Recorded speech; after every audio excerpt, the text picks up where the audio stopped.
Hi, Matt. How are you? I'm excellent. How about yourself? Good. Good, thanks. Please give us your full name and your position and where you work at. I'm Matthew Lane, and I am a cook here at Riverside Doctors Hospital. Great. Well, it's good to meet you, and thanks for hosting us here at Riverside. It's been a great experience being on campus. It's been fun. It's been fun. So, how long you work here? I've been here just over 2 years now. Nice. So, where did you come before that? I was working in restaurants here in Colonial Williamsburg for 3 to 4 years before coming here, and it's just been a wild time to switch it up. Nice. How did you get into food service to begin with? I've been in food service now about 30 years. Okay. Most of that time was spent in fast food. And then one day I decided to transfer over and do something different. So I went to culinary school here in Virginia. Good for you. And from culinary school, I got a job working at a restaurant.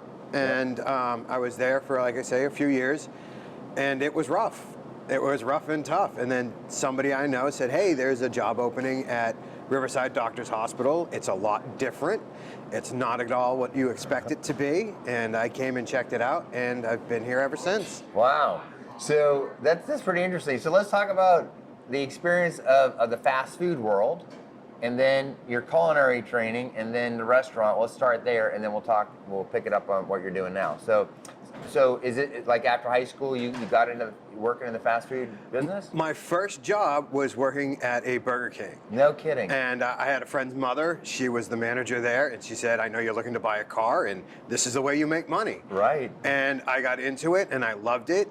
I went from there to a pizza place, and I found my love of food really working in a pizza place. I absolutely adore it. Yeah. And just kept going from there. And then when I moved from Boston to here, I knew I needed a job, and I knew fast food would always have an opening. So I applied, got the job within a day, and I did that for 2 years down here. Yeah. And eventually it just got to that point to where it was like, wow, do I really want to be working till 4 o'clock in the morning every single day? I was about to ask you, what is the lifestyle and culture like working in fast food restaurants? It's tough.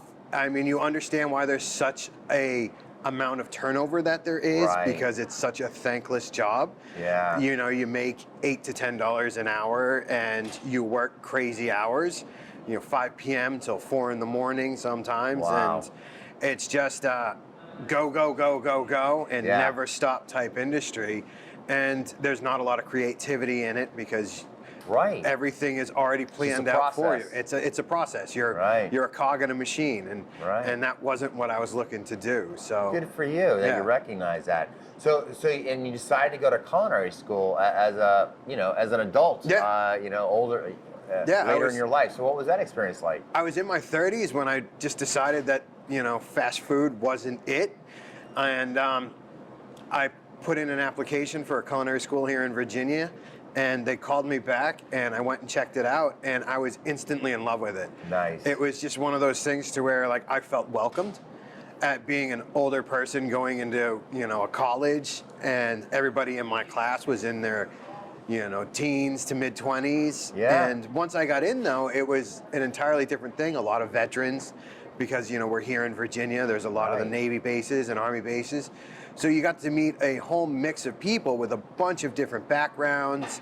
I got to make foods that I've never even heard before, lumpia, and just all sorts of different cooking ideas and processes that you never think of when you're just working in, say, fast food or even in a regular kitchen.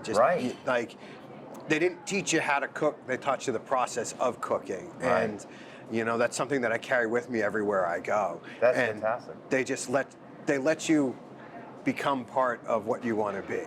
Now, did you end up getting a cert or an associate's degree? I ended up getting a degree. Nice. After 2.5 years, and I became part of the American Culinary Federation. Good for you. And I haven't really done too much with it, but I mean, it's great knowing that I have all those chefs that are there behind me, and if I have questions, I can go to them. I still talk to my chef instructors at least once a week. No kidding. I was practicing sous videing the other day, and one of my chef instructors called me up to ask me about what I was doing and gave me some pointers and some things to do. And it's great having that backstop for us. Absolutely. Even when I'm doing things here, if I have a question, I know I can call them and be like, hey, You know, what do you think about this? And they'll give me their honest opinion, you know, whether That's it's good, bad, fantastic. or indifferent. Sure. Well, I found over the years, chef to chef conversations are always beneficial. You learn from everybody. Yeah. Whether they're a chef instructor or work out in the field and just learn on their own. Most chefs that I know are very generous with the information. Yeah. They want to help you. Yeah. And that's kind of what I love about the culture of food service, particularly the chefs and the back of the house. I always feel bad for my friends when the people that aren't in food service come and hang out because you've got 4 chefs around a table and Right? you got 4 or 5 people that aren't. And we're talking about flambeing and what we're going to do for a special this week. And, Yeah. It's just, you can always tell the chefs because when they're at a party, they're behind the counter or in the kitchen. Isn't that the truth? Yeah. Yes, very much so. Picking up, keeping things moving along. Yeah. That is funny. I see that all the time. Yeah. So you moved from, so you got out of culinary school and you said you went into restaurants. Yep. So not fast food, but we're Yep. talking like full service restaurants. Full service. What was that like? It was a British inspired a pub house, and it was insane. Just go, go, go, go, go. Right. I still remember my first big day that we had there, and I thought I had prepped for it. I was on garde manger, and I was doing soup and salads and sandwiches, and I made like 40 extra sandwiches, and they were gone an hour after we opened. Oh my. And my chef was just like, "What did you do?" And I'm like, "I don't know." And that was one of those really clarifying moments for me to where you just don't know what you're about to get into. Right. And it's different when you're prepping for something that takes time instead of like pulling it out of a freezer and throwing it on a flat top and Sure. going from there. And that was a real eye-opener for me. And it's a lot different when you have somebody that's leading a line towards a goal compared to everybody's just doing a station. Like silos. Yeah. Yeah, you can't operate with that in the Yeah, kitchen. like having that communication and all of that, just it really takes it to a whole nother level. Just did you hear what I was saying? Heard, chef. Like, Yeah. I love it. Like, like I say it when I'm out and about. People are like, "Did you hear me?" Heard. Yeah. And it really just became part of my lifestyle. And being in a high volume restaurant is just a whole nother experience in life. really is. Like, oh, what's a break? Yeah. What's What's going to the bathroom? Yeah, like, Yeah. like people don't understand what Yeah, it means to true. like, oh, I've got 30 seconds. Oh, you could go to the bathroom, or you could prep for the next rush coming through. Right. Or you could go clean some dishes, or you Right. could go do this. Anything but what you actually want to do. So explain to people at the end of the night in a full service restaurant, when the doors close, say at 10 o'clock at night, the work isn't done, is it? Oh, no. What happens when the front doors close? When the front door closes, you still have people in the restaurant, as we Yeah. all know, and they still have the ability to order. But once they finally leave, and you can then start to clean. Right. So if we close at 10 o'clock and we get the last person out by 10:30, I can start shutting down my grills. I gotta wait 20 minutes for them to cool off before I can even put my cleaning solutions on them. Right.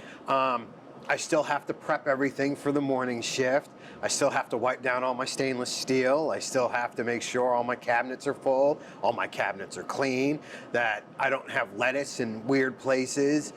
And you're looking at a good 2 hours of cleaning before you get to your floors. Right. And then you got to scrub your floors, you got to make sure you're deck brushing, you're squeegeeing, and then you're mopping. Right. Like, it's that 3 to 4 step process of just your floors alone, let alone cleaning your grills, going from your top to your bottom, your backs to your front, just making sure everything ends up in the place it's supposed to be, and making sure it's nice for the people that come in after you. Right. And that takes a long time. So if I'm on the line for 8 hours a day cooking, I still have 2 hours of cleaning to do before Just to I get can out of say there. I'm done and I've done Right. a good job. Right. Because I wouldn't want someone to leave me in a mess and, coming in after them. Well, there's that old saying, you close like you're opening, Yes.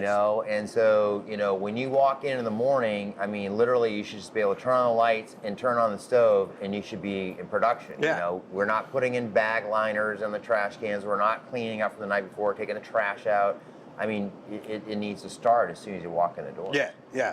So that's where the night crew comes in. Yeah, yeah. Right. And like having that prep and having everything ready to go is just, I mean, it sets your day up. It really sure does. And everything goes from there. Like everything starts within the first 30 seconds. Exactly right. So Yeah. yeah. So you told us, so you transitioned to the hospital because someone recommended you checked it out. So now that you've been here for 2 years and you have many years of comparison to prior to healthcare, what was the key thing that you saw and now what has made you stay here? It's like as opposed to going back into restaurants. The lack of insanity.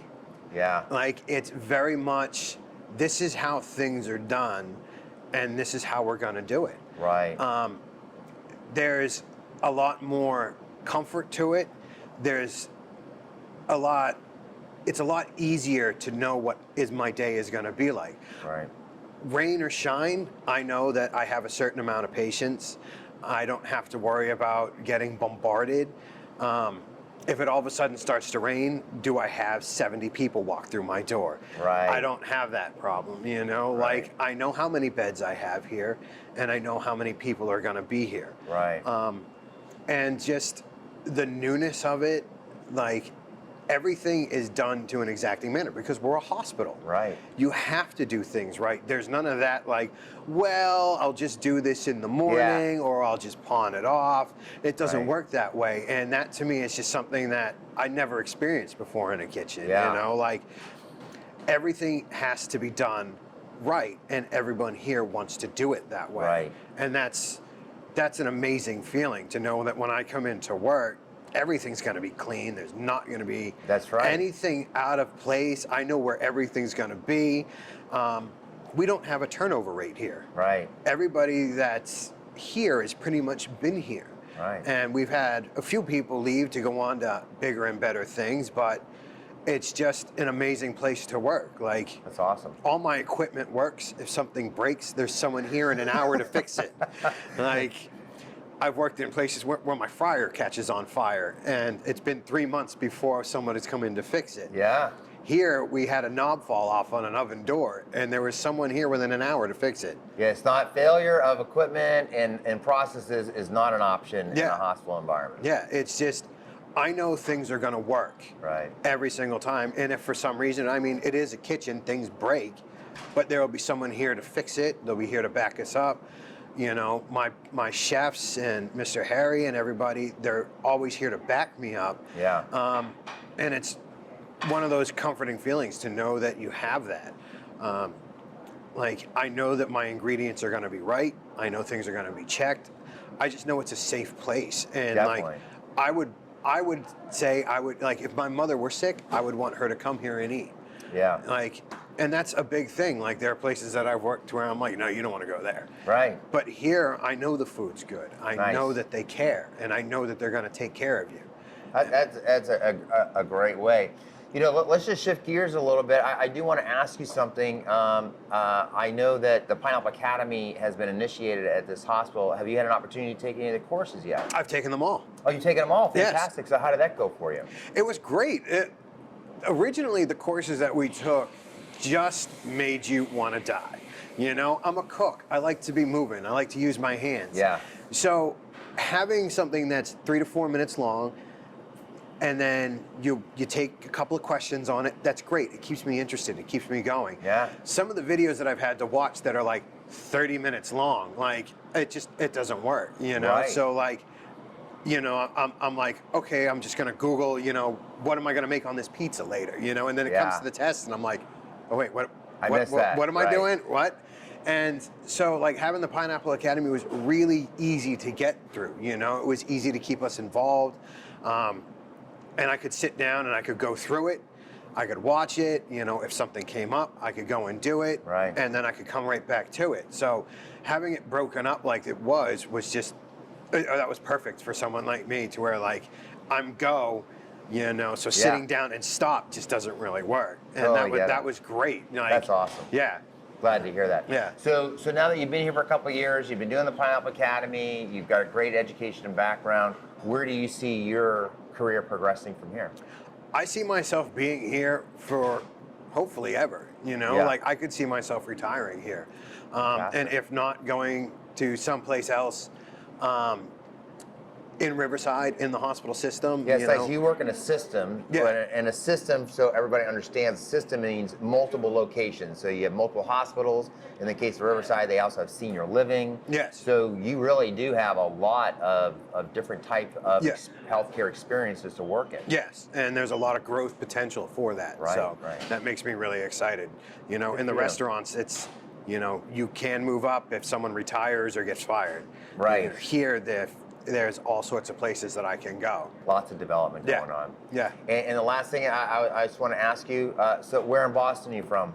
I'm from right outside of Boston in a little town called Westford, right next to Lowell, Massachusetts, and about 6 minutes from New Hampshire. Oh, okay. Yeah. I know exactly what you're talking about. Yeah. I grew up in the Newton area outside of Boston. Oh, as no well. kidding. Right. Yeah, no, like, yeah, it's, I miss it. I miss the snow. Like, Yeah. my friends were complaining they had their first snowfall up there. Yeah. And I miss snow tubing and things like that, but I also don't miss the snow. I You know, understand all of that. After 6-7 feet of snow and it's -2 degrees outside, Yeah. like, I love being able to be in my shorts all year round down Yeah. here, and, you know, even if it is 30 degrees. Right. But yeah, I'll travel back on occasion. I'll go back and see some of the restaurants and stuff like that. Very so, nice. Yeah.